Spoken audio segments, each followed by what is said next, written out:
Sir जैसे अभी आप कुछ कस्टमर के साथ कंसिस्टेंटली बिजनेस कर रहे हो year on year and then suddenly when you are working with a nominal margin suddenly a competitor comes he only to get entry वो पूरा प्राइस छोड़ देता है और फिर कस्टमर को लगता है कि भाई I been charging more and then is like no no and they shift the order to the competitor. आप ये कहानी मेरे को सुना तो रहे हो, मेरा इसका सिर्फ एक ही जवाब, क्या सिर्फ प्राइस गिराने की वजह से उसको कस्टमर का ऑर्डर चला गया?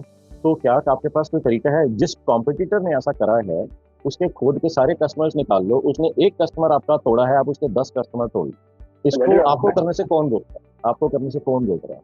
कोई रोका नहीं है, but what is happening is that like one of the largest customer उसने लास्ट वीक ही आके पूरे prices at cost price he is giving it to the customer and he is like and the customer is calling us and he's saying कि भाई मेरा तो महीने का 2 लाख रुपए बच रहा है जब मैं उससे माल ले रहा हूँ, तो तेरे से क्यों? ठीक है, आप मेरे को एक बात बताओ, यही चीज अगर आप बायर हो और आप पिछले 5 साल से 10 साल से किसी से कोई माल खरीद रहे हो, अचानक से कोई एक नया सेलर आता है और वो बोलता है कि भाई साहब आपको तो सामने वाला बेवकूफ बना रहा है, ये तो बहुत महंगा माल बेच रहा है, ये देखो मैं आपको ये माल देता हूँ, ये आपको महीने का 3 लाख रुपए 2 लाख रुपए 50,000 रुपए बचवा देगा, क्या आप अपना वेंडर स्विच करना चाहोगे? I will not because नहीं, आप ना अपने आप को इस कंडीशन से हटा दो, क्योंकि मेरे साथ ऐसा होता है, मैं किसी और के साथ ऐसा नहीं करूंगा। आपको ये बताना है ठंडे दिमाग से सोच के कि अगर आपको exact same product, exact same specification, exact same certification, exact same compliances, exact same technical expertise अगर आपको कम पैसे में मिलती है, तो मेरे को तो आपका लॉजिक समझ नहीं आता कि मैं तो स्विच नहीं करूंगा।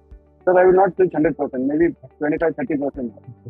वो तब तक के लिए होगा जब तक आपको श्योरिटी नहीं है कि नया वेंडर जो है एग्जैक्टली जो बोल रहा है वो दे रहा है कि नहीं दे रहा। अगर आपने उससे एक बार 2 बार ही काम करा और आपको लग रहा है कि हाँ यार सब कुछ तो ठीक चल रहा है, तो फिर आप 100% शिफ्ट कर दोगे। आप तो सिर्फ अपनी चीज को प्रोटेक्ट करना चाहते हो, विच इज रिस्पेक्टेबल कि हाँ मेरे को अपना इंटरेस्ट प्रोटेक्ट करना है, तो मैं सारा का सारा 100% एकदम स्विच कर दिया तो गड़बड़ हो गई, तो मेरा तो सारा काम चौपट हो जाएगा। तो आप पहला ऑर्डर हमेशा छोटा दोगे, 5-10% वैल्यू का आप दोगे। अगर आपको उसने एक बारी 2 बारी 3 बारी ठीक से टाइमली सप्लाई कर दिया और you are happy with the end outcome, आप इमीडिएटली स्विच कर दोगे एक और पूरा।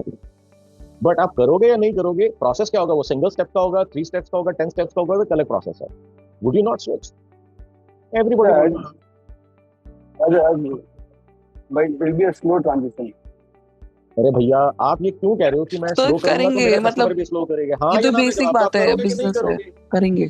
तो जब आप अपने वेंडर के साथ ऐसा करने को तैयार हो, तो आपका बायर जब आपके साथ ऐसा करता है तो आपको मिर्ची क्यों लग जाती है? इसका मतलब कोई स्ट्रेटेजी नहीं है कस्टमर रिटेंशन की।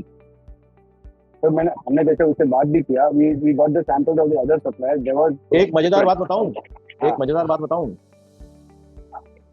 जब क्वेश्चन पेपर लीक हो जाता है तो एग्जाम खत्म हो चुका होता है। अब आपको उसमें सारे क्वेश्चन आते हो या एक भी ना आता हो, उससे मैटर ही नहीं करता। ये तैयारी जो होती है ना पहले करके रखनी होती है, जिस दिन एग्जाम हो आप अव्वल नंबर में पास हो जाओ। जब क्वेश्चन पेपर रिलीज हो जाता है कि ये क्वेश्चन आ रहे हैं तुम्हारे, तब तक बात खत्म हो चुकी है, गेम खत्म हो चुकी होती है।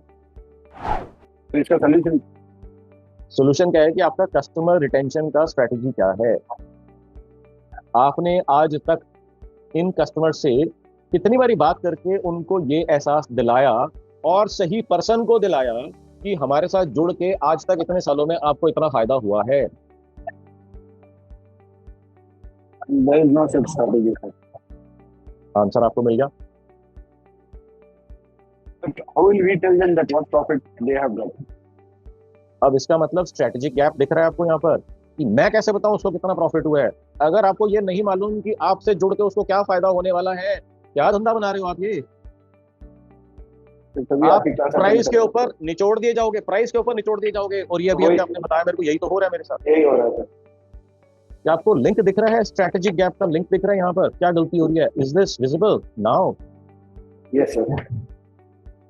अगर आपके पास बताऊंगा, थोड़ी सी सांस लो, आंखें बंद करो, गहरी सांस लो। अब आप मेरे को एक बात बताओ कि प्रॉफिट कैलकुलेट करना किसी का मुश्किल है, क्या रेवेन्यू कैलकुलेट करना भी मुश्किल है किसी का? रेवेन्यू मतलब अपन की बात कर रहे हैं सर, उनके साथ आप क्या बेचते हो गौतम? हम लोग जैसे मेरे पास पैकिंग मटेरियल होता है जो हम लोग इंडस्ट्रीज को बेचते हैं। ठीक है, तो ये जो मटेरियल होगा ये सामने वाला person as a raw material use करके कुछ फिनिश करके आगे बेचेगा? मतलब उसके फिनिश प्रोडक्ट में पैकिंग के लिए यूज होता है। हाँ हाँ, एज ए रॉ मटेरियल और one of the Correct. Constituents in this entire product ending या एंटायर ऑफरिंग के अंदर उसका कुछ पार्ट होगा ना। करेक्ट। अब आप क्या ऐसा एस्टिमेट लगा सकते हो कि आपका जो प्रोडक्ट कॉस्ट है उसके पूरे ऑफरिंग का कितने परसेंट होता है? It's very small amount, very very small percent. मेरा क्वेश्चन ध्यान से सुनो और ध्यान से सुन के सोच के जवाब दो। जल्दी क्वेश्चन का जवाब देने के कोई फायदा नहीं मिलेगा, कोई प्राइस नहीं मिलेगा। मेरा क्वेश्चन है, आपका प्राइस जो उसकी कॉस्टिंग पड़ती है, आपका जो बिलिंग है वो उसकी कॉस्टिंग हो गई ना, करेक्ट। वो उसके फाइनल ऑफरिंग का कितने परसेंट है? 3 to 4%। अब आप मेरे को एक बात बताओ, आपका मार्च 2025 में आपने कितना रेवेन्यू क्लोज करा? वो पर्टिकुलर बिजनेस में 5 करोड़। अगर आपने 5 करोड़ रुपए का आपने अपना बिजनेस बिलिंग करी तो इसका मतलब ये बाकी लोगों की कॉस्टिंग हो गई। करेक्ट। और अगर ध्यान से समझना इस चीज को, अगर उसकी फाइनल एंड ऑफरिंग के अंदर आपका मटेरियल 3% यूज होता है तो इसका मतलब उसका लगभग 160 करोड़ का रेवेन्यू हो गया। Correct sir. कैसे निकाल लिया ये मैंने? आपने उसको डिवाइड कर दिया, मल्टीप्लाई कर दिया, बस पता लग गया आपको मोटा मोटा 150 से 160, 150 से 175 करोड़ का रेवेन्यू उसने जनरेट करा। इसमें क्या साइंस लगाई है मैंने, इसके अंदर क्या प्रॉफिट उठाया मैंने, कितनी इंजीनियरिंग या एमबीए करनी पड़ी इस चीज को फिगर आउट करने के लिए। Gautam and everybody else, please pay very close attention. मैंने आपको पेड वर्कशॉप से आकर के आपको मैंने कोहिनूर वैल्यू का मैंने आपको जम दिया है।